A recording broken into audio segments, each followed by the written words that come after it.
venue. Jadi semua diperbaharui SK-nya. Tapi pengurusnya ada yang berganti, ada yang tidak.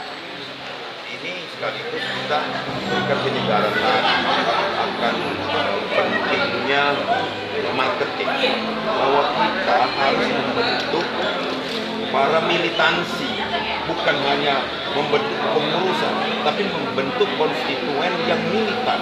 Ini yang selalu saya ingatkan. Antara lain, kita harus tinggi pengenalan di setiap DPRD, pada tingkat desa dan kelurahan.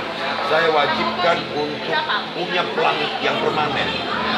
Misal, di setiap DPD saya targetkan di dalam 2021 itu harus punya ambulan yang tetap.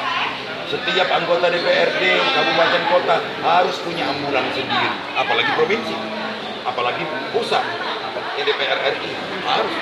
Ini kita tunjukkan bahwa Nasdem itu punya kepedulian yang tinggi. Ini momentumnya benar, karena ini kita sedang pandemi. Jadi kita tunjukkan bahwa kita dekat dengan rakyat itu bukan saat minta dicolok saja, tapi saat inilah kita memberikan perhatian-perhatian yang benar. Tapi ini sudah dilakukan juga, seperti disinfektan, penyemprotan, pembagian sembako, hand sanitizer, wastafel, dan lain sebagainya. Saya banggalah dengan kader-kader Nasdem di Sumatera Selatan.